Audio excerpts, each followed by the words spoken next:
Welcome to the Humidity Control 101 webinar hosted by DrySteam. We are thrilled that you have taken the time to join us today.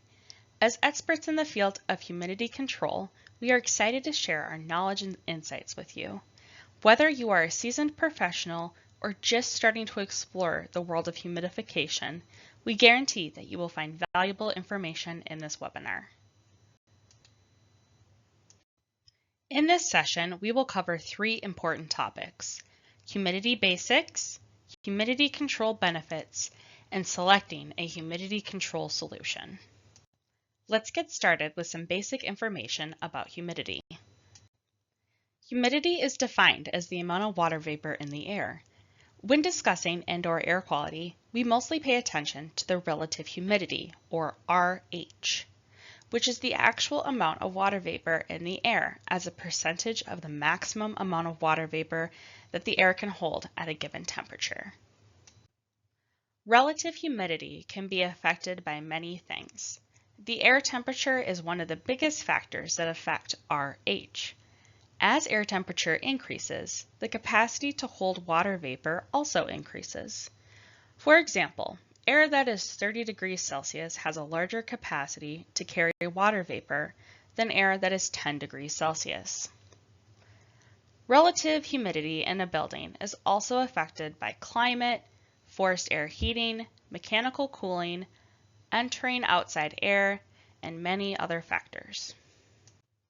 Maintaining optimal RH can be challenging. However, relative humidity is an essential aspect of indoor air quality. In this section, we will discuss the importance of controlling relative humidity.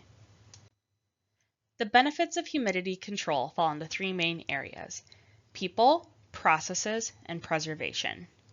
Proper indoor RH helps to improve the health and thermal comfort of building occupants. It improves manufacturing processes, and it preserves materials and furnishings. The optimal range for human health, wellness, and comfort is 40 to 60% RH. To many people's surprise, indoor environments are usually 20 to 30% RH, which is inadequate for protection against common illnesses. Lower RH increases the survival for viruses such as seasonal flu and COVID-19 that cause respiratory infections. Lower RH also increases allergens that cause seasonal allergies and asthma. It is also important that RH is not too high. RH above 60% increases the likelihood of mold, fungi, and dust mite growth, which can all have a negative effect on human health. The 40 to 60% RH range has been an industry standard since 1986. With the publication of the Sterling study. The blue band in the chart is the optimal range for reductions in the impact of infectivity and survival of viruses. It's important to note that this is also true for bacteria as well as a number of allergens. We see the positive impact of humidity control in terms of human well-being, not only in the terms of viral infection, but also chemical interactions and ozone protection. Humidity control is also important for facility management.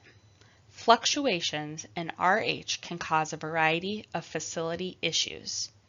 In an environment with too low RH, the potential for electrostatic discharge increases, which can damage products, harm building occupants, and in worst-case scenarios, ignite.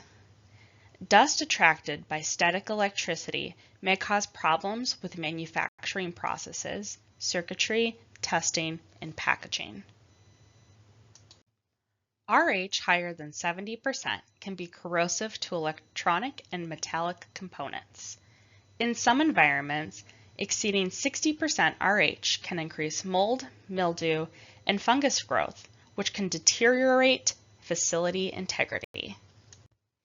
Now that you know about the importance of humidity control, we will discuss the various humidity control solutions on the market today. When you need to increase the RH, you can choose between two different humidifier technologies. The first and most common is isothermal humidification. Isothermal humidifiers boil water to create steam.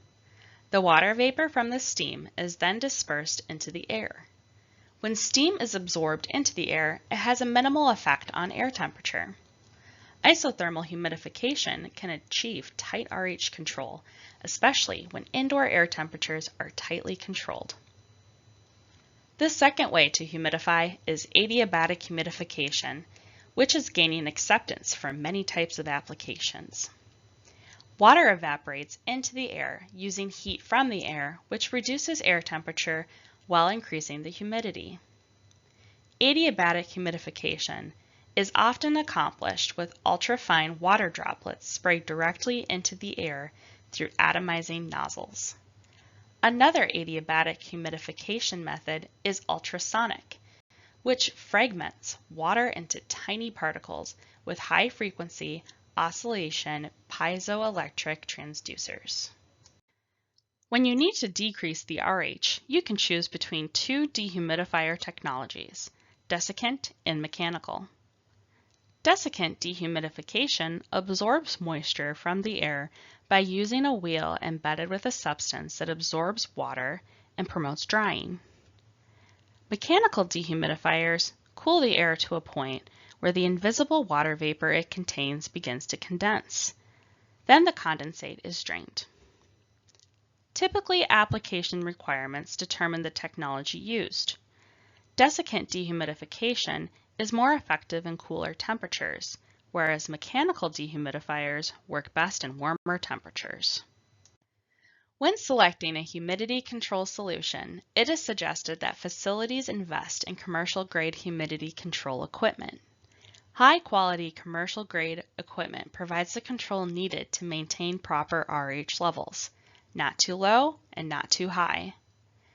Consumer or household equipment is not designed with set points to maintain constant proper relative humidity levels and can only handle residential-sized humidification requirements.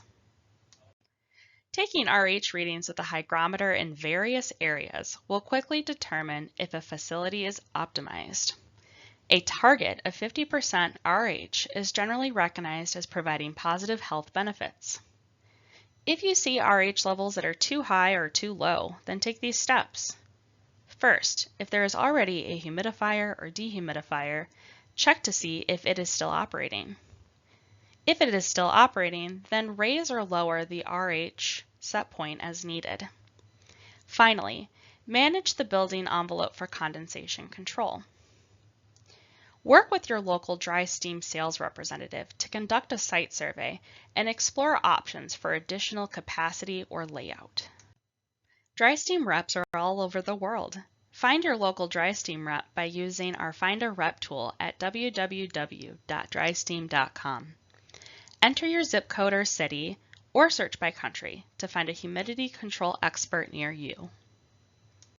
Thank you for attending this Humidity Control 101 webinar hosted by DrySteam. Visit www.drysteam.com for more humidity control resources.